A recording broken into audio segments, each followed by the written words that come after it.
আপনারা স্বরাষ্ট্রমন্ত্রীর উত্তর শুনুন, তারপর যদি প্রয়োজন হয় আপনারা বলতে পারবেন। কিন্তু এই যে স্পিকারের কথা বলার সময় যে জোশটা আপনারা দেখাচ্ছেন, এটা সংসদ পরিপন্থী কাজ। সংসদের রীতিনীতি মেনে কার্যক্রম পরিচালনা করতে হবে। মাননীয় সদস্য শফিকুল ইসলাম মাসুদ, পটুয়াখালী 2। মাননীয় স্পিকার, আপনাকে ধন্যবাদ। মাননীয় স্পিকার, আমরা বর্তমান সময়ে আইন শৃঙ্খলা পরিস্থিতিতে উদ্বিগ্নতার সাথে লক্ষ্য করছি যে দিনে দুপুরে অস্ত্র ব্যবহার করে ছিনতাই হচ্ছে। আমরা লক্ষ্য করছি মানুষের ইচ্ছার ভিত্তিতে নির্বাচিত সংসদ সদস্যদের উপরে হামলা হচ্ছে, এমনকি সরকার দলের আইনুল হক সাহেব, এস.এম. জাহাঙ্গীর সাহেব, এমনকি স্বরাষ্ট্রমন্ত্রী মহোদয় যখন বিভিন্ন জায়গায় যাচ্ছেন সেখানে পর্যন্ত তাকে কেন্দ্র করে ভুয়া ভুয়া স্লোগান দেওয়াটাও তো আমরা লক্ষ্য করেছি। এই পরিস্থিতিটা তো শুধুমাত্র সরকার দলীয় সংসদ সদস্যদের এই সরকার দলীয় সংসদ সদস্য এবং বিরোধী দলীয় সংসদ সদস্যরা যখন হামলার শিকার হন, তার প্রেক্ষিতে যে মামলা হয়েছে সেই মামলাগুলোর কোনো আসামিকে গ্রেপ্তার না করে বরং তার প্রেক্ষিতে যে মিথ্যা ভুয়া মামলা দেওয়া হয়েছে সেই মামলায় ওই বিরোধী দলের নেতাকর্মীদেরকে গ্রেপ্তার করা হয়েছে। এই প্রসঙ্গে আমি মাননীয় স্বরাষ্ট্রমন্ত্রী পদক্ষেপ জানতে বলেছিলাম যে দিনে দুপুরে প্রকাশ্যে অস্ত্র ব্যবহার করে সাধারণ মানুষের নাগরিকের কাছ থেকে ছিনতাই হচ্ছে, রাহাজানি হচ্ছে, সেই ব্যাপারে বর্তমান স্বরাষ্ট্রমন্ত্রী কি ভূমিকা নিচ্ছেন এবং পরবর্তীতে সরকার দলীয় এমপি সহ বিরোধী দলীয় এমপিদেরকে যে হামলার শিকার হয়েছে সেই হামলায় যে মামলা হয়েছে সেই মামলার আসামিদেরকে গ্রেপ্তার না করে বরং উল্টো যে মিথ্যা মামলা হয়েছে তার প্রেক্ষিতে সেই আসামিদেরকে গ্রেপ্তার করে যে আইনের শাসনের টোটাল কবরচনা করা হচ্ছে, এই ব্যাপারে বর্তমান স্বরাষ্ট্রমন্ত্রী পদক্ষেপ জানতে চাচ্ছি। স্বরাষ্ট্রমন্ত্রী। শাহবাগ স্কোয়ারে বক্তৃতা দেওয়া পার্লামেন্টে বক্তৃতা দেওয়া এক কথা না। প্রথম কথা হচ্ছে নির্ধারিত আমি কাউকে উদ্দেশ্য করে বলি নাই, আমি কাউকে বললেন আমি তো আপনারা কথা বলার সময় কথা বলি নাই। মাননীয় স্পিকার, আমি আপনার শেল্টার চাচ্ছি। মাননীয় বিরোধী দলীয় সদস্যবৃন্দ, আপনারা অনুগ্রহ করে স্বরাষ্ট্রমন্ত্রীর বক্তব্য শুনবেন। Yes, I withdraw. ঠিক আছে,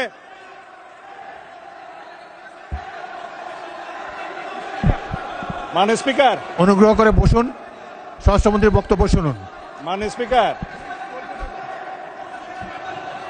মাননীয় সদস্যবৃন্দ, অপেক্ষা করুন। মাননীয়, এক মিনিট বসুন। মাননীয় সদস্যবৃন্দ বসুন। মাননীয়, জাস্ট হোল্ড অন প্লিজ, আমার কথা শুনুন, লিসেন টু মি। মাননীয় সদস্যবৃন্দ, বলো।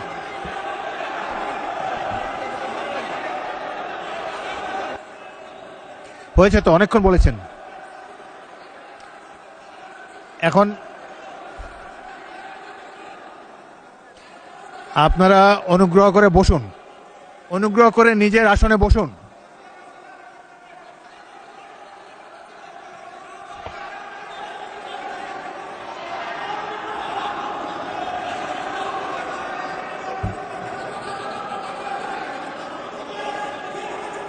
মাননীয় সংসদ সদস্যবৃন্দ, আপনারা অনুগ্রহ করে বসুন, অনুগ্রহ করে নিজ নিজ আসনে বসুন। কথা বলার তো অনেক সুযোগ আপনাদেরকে দিচ্ছি, এইভাবে ঢালাও না বলে মাইকে বললে তো সবাই শুনতে পায়।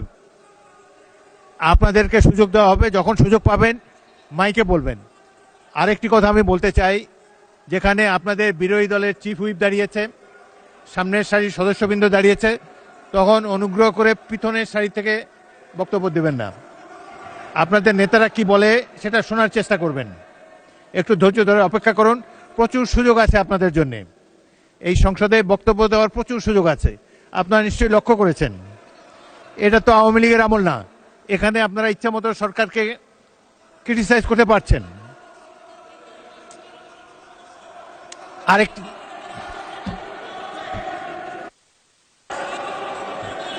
মাননীয় সদস্যবৃন্দ বসুন, প্লিজ অপেক্ষা করুন। বসুন।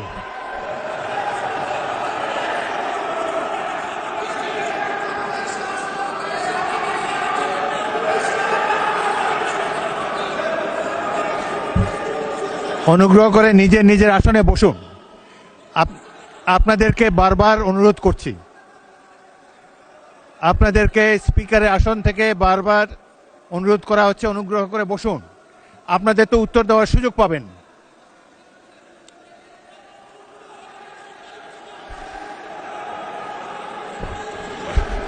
শোনেন,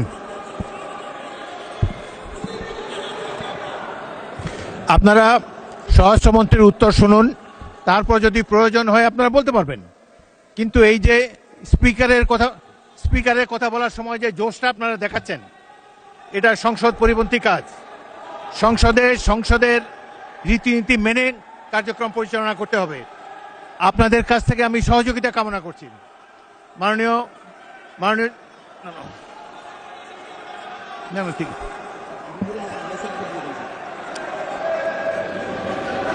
আপনার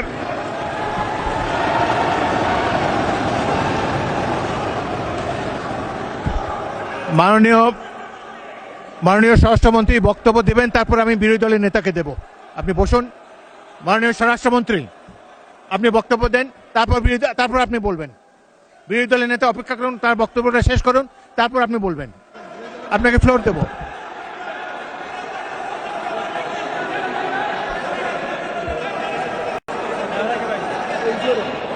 মাননীয় সদস্যবৃন্দ, প্রশ্ন উত্তরের সময় একজন মন্ত্রীকে যদি উত্তর দিতেই আপনারা না দেন, উত্তর উনি দিন, তারপরে যদি উত্তর পছন্দ না হয় আমি বিরোধী দলের নেতাকে মাইক দেব।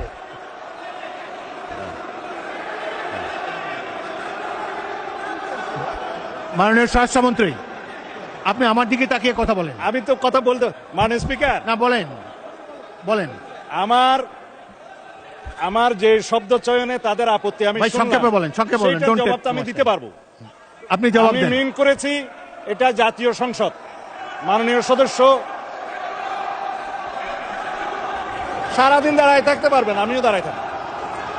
মাননীয় স্বরাষ্ট্রমন্ত্রী, মাননীয় স্বরাষ্ট্রমন্ত্রী, আপনি প্রশ্নের উত্তর দেন, মাননীয় আর তাদের স্পিকার, দিকে তাকায় বক্তব্য দেবেন। আপনি যদি আমাকে কথা address না করে বলেন। বলতে দেন তাহলে কিসের বাক স্বাধীনতা? আপনি আমাকে অ্যাড্রেস করেন, বলেন। না, আমি আপনার দিকেই তাকিয়ে কথা হ্যাঁ, বলছি। বলেন, সংক্ষেপে মাননীয় বলেন। স্পিকার, আমাদের এখানে প্রশ্ন যেমন স্পেসিফিক করতে হয় এই সংসদে, সম্পূরক প্রশ্নও একই রকম করতে হবে। আমি যদি কথা নাই বলতে পারলাম, এটাই যদি ডেমোক্রেসি আপনি হয়। উত্তর দেন, মাননীয় সদস্য, আমি কি উত্তর শুনতাম? কেউ তো শুনছেন। আপনি উত্তর দেন। প্রশ্ন যে করেছে তার তিনি উত্তর দেন। প্রথমে বলেছেন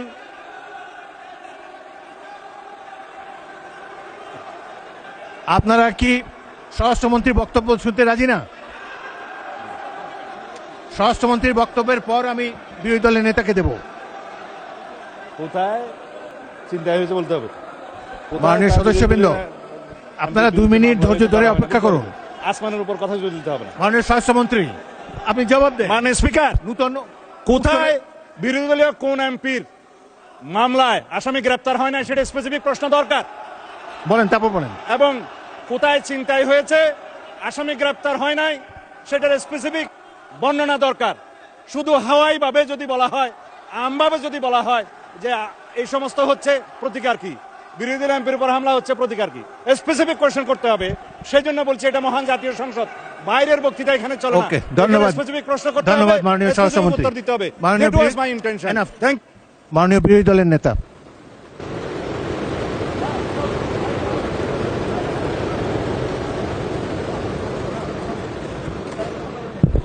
মাননীয় স্পিকার, আপনাকে ধন্যবাদ। আমাকে আগে সুযোগ দিলে ওনার কথাটা শুনতে পেতাম।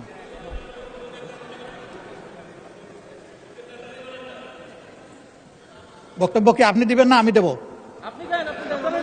মাননীয় স্পিকার, এটা অশোভন, এটা অশোভন। আমার বক্তব্যের সময় যদি এইভাবে কমেন্টস করা হয় তাহলে আমার এখানে দাঁড়ানোর প্রয়োজন নেই। বলেন মাননীয় বিরোধী দলের নেতা, বলুন আপনার বক্তব্য বলুন। আপনি মাননীয় স্পিকার, আমি সম্মানিত সংসদ সদস্য এবং স্বরাষ্ট্রমন্ত্রীর প্রতি সম্মান রেখে বলতে চাই, আজকে নতুন করে তিনি এই শব্দগুলো উচ্চারণ করেন নাই। সংসদ অধিবেশন যেদিন থেকে বসা শুরু হয়েছে সেদিন থেকেই তিনি তুচ্ছ তাচ্ছিল্য করে সবাইকে বক্তব্য। উনি নিজেকে কি মনে করেন আমি বুঝতে পারি না। এমনকি তিনি সেই দুঃসাহস এখানে দাঁড়িয়ে তিনি দেখিয়েছেন, তিনি বলেছেন যে এই সংসদে তিনি শিক্ষকের ভূমিকা পালন করবেন। আমরা তার ছাত্র হওয়ার জন্য এখানে আসি নাই। মাননীয় শিক্ষকতা করতে হলে তিনি একটা ইউনিভার্সিটি খুলুন, ওখানে যা পছন্দ গিয়ে ভর্তি হবে। ওনার লেকচার শুনবে। আজকে একই বক্তব্যে দুইবার উনি অ্যাটাক করে ফেললেন। আমার সঙ্গীরা তো মনে করে, আমি নিজেও মনে করি যে এইটা কালচারাল না, এইটা পার্লামেন্টারিয়ান ফ্যাসিজম, এটা হওয়া উচিত না। উনি এই পল্টন আজকে নতুন করে বলেন নাই, হিট দিয়ে কথা বলেন নাই। আজকে আমি সুস্পষ্টভাবে দায়িত্ব নিয়ে বলছি, এই পার্লামেন্টের সৌন্দর্য বিধানের জন্য উনাকে দুঃখ প্রকাশ করতে হবে এবং উনার বক্তব্য সংসদের এই কার্যপ্রণালী থেকে এক্সপান্স করতে হবে। যদি এইটুকু করে আমরা বসবো, না হইলে এখানে বসা অপমান নিয়ে আমাদের এখানে বসার কোনো প্রশ্নই উঠে না। আপনাকে ধন্যবাদ। মাননীয় সদস্যবৃন্দ, জাতীয় সংসদ জনগণের আশা আকাঙ্ক্ষা প্রতিফলন করার জন্য সবাই আমরা দায়িত্ব পালন করছি। সংসদ দেশের গর্ব, জনগণের প্রতিষ্ঠান, হাউস অব দি পিপল। এই প্রতিষ্ঠান পরিচালিত হয় কিছু আইন কানুন রীতি নীতি অনুসারে। বিশেষ করে রুলস অফ প্রসিডিওর যদি ফলো করা না হয় তাহলে সংসদ কার্যকর থাকে না। আমি গভীর দুঃখের সাথে লক্ষ্য করছি যে ক্রমেই কিছু কিছু সদস্যের মধ্যে আমি অসহিষ্ণুতা লক্ষ্য করছি। জাতীয় সংসদ 5 বছরের জন্য নির্বাচিত হয়েছে। এখানে প্রত্যেকেরই কথা বলার স্বাধীনতা আছে। আপনারা সরকারি দলকে, বিরোধী দলের যেটা দায়িত্ব, সরকারের নানা ধরনের ত্রুটি বিচ্যুতি সম্পর্কে আপনারা সঠিকভাবে বক্তব্য রাখছেন, আরও ভবিষ্যতে রাখতে পারবেন। কিন্তু একজন মন্ত্রীকে তার বক্তব্য তো শেষ করতে দিতে হবে। একজন মন্ত্রী তার বক্তব্য শেষ করার পরে আবার আপনারা দাঁড়ালে আমি পয়েন্ট অফ অর্ডারও দিতে পারি, পরবর্তী প্রশ্নোত্তর পর্ব তো জারি রয়েছে। সুতরাং কথা বলার সুযোগ এবং স্বাধীনতা আপনাদের রয়েছে। কিন্তু আমি দেখলাম যে বিরোধী দলের নেতা দাঁড়ালো, পিছন থেকে বেশ কয়েকজন দাঁড়িয়ে, তাদেরকে বসানোই যায় না। সংসদে তো কথা বলার জায়গা, কথার মাধ্যমে, যুক্তির মাধ্যমে অপর পক্ষের বক্তব্যকে খণ্ডন করা যাবে। তো আজকে যে কথা মাননীয় বিরোধী দলের নেতা বলেছেন সেটি আমি পরীক্ষা করে দেখব। যদি অসংসদীয় কিছু থাকে তাহলে সেটাকে এক্সপান্স করা হবে, কিন্তু কথা বলার স্বাধীনতা হরণ করবেন না।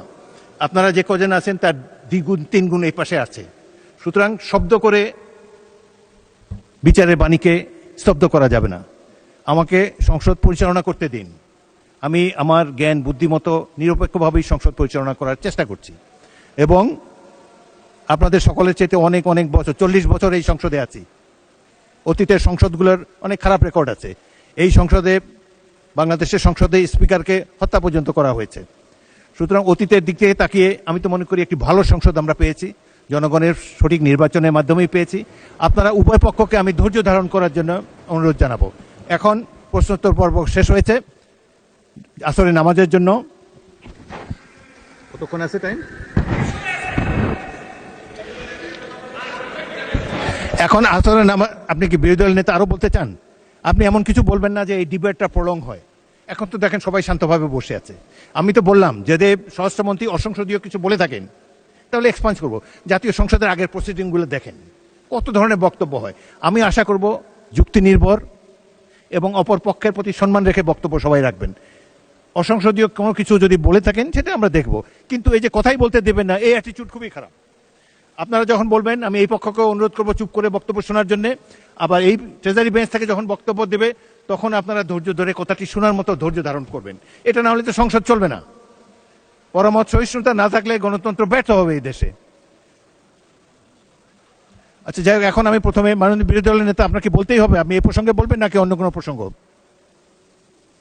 বিরোধী দলের নেতাকে মাইক দিন। মাননীয় স্পিকার, আসলে এক্সপান্স হ্যান্ডস্পট করারও ইতিহাস আছে, আবার পরীক্ষা করে দেখারও ইতিহাস আছে। আজকের বিষয়টা একবারে স্পষ্ট, এটা তো আর পরীক্ষা করে দেখার কোনো বিষয় নেই এবং এটা রিপিটেডলি এগেইন অ্যান্ড এগেইন এই কথাগুলো এখানে এসেছে। 2 নম্বর, আপনার একটা কথায় সামান্য সংশয় এবং কষ্ট সৃষ্টি হয়েছে। এটি হচ্ছে আপনি যথার্থই অ্যাটেনশন ড্র করেছেন, অভিভাবক হিসেবে এটা করবেন যে আমি দাঁড়ানোর পরে বাকিরা এখানে দাঁড়িয়ে আছেন, এটা ডিসেন্সিপূর্ণ হয়েছে। এটা আপনি করতে পারেন, এটা আপনার দায়িত্ব। কিন্তু সেই সাথে শেষের দিকে কনক্লুশনে গিয়ে একটু বললেন যে এই দিকের চাইতে ওই দিকে 3 গুণ আছেন, এটা তো ভালো লাগলো না মাননীয় স্পিকার। আমি কোনো গুণে বিভক্ত, এই সংসদকে কোনো গুণে বিভক্ত করার পক্ষে নই। আমরা প্রথম দিক থেকে বলেছি ভালো কাজে আমরা সবাই এক হব, একসাথে কাজ করব, অন্যায় কিছু হলে আমরা প্রতিবাদ করব। আমরা সেই প্রতিবাদ করেছি। হয়তো এই প্রতিবাদ কারো পছন্দ হবে, কারো পছন্দ হবে না, সেটা ভিন্ন। কিন্তু আমি মনে করি যে এই ধারায় আমাদেরকে হ্যান্ডেল না করলে আমরা খুশি হব। ধন্যবাদ আপনাকে। ধন্যবাদ মাননীয় বিরোধী দলের নেতা। আমি কাউকে ছোট করার জন্য কোনো বক্তব্য রাখি নাই, কিন্তু দেখা যাচ্ছে যে আপনারা স্বরাষ্ট্রমন্ত্রীকে বক্তব্যই রাখতে দিলেন না। শাউট করে তার বক্তব্য যাতে না শোনা যায়, এই অ্যাটিচিউডটার আমি নিন্দা করি। এটি সঠিক অ্যাটিচিউড নয়। আপনারা যখন বলবেন তখন এই ট্রেজারি বেঞ্চকেও আমি বলবো আপনাদের কথা যাতে শুনে। আবার ট্রেজারি বেঞ্চ থেকে যখন বক্তব্য দেবে একসাথে 80 জন দাঁড়িয়ে যদি কথাই বলতে না দেন, এটা সংসদীয় প্র্যাকটিস নয়। সুতরাং আমি আপনাদের কাছ থেকে পরমত সহিষ্ণুতা এটাই কামনা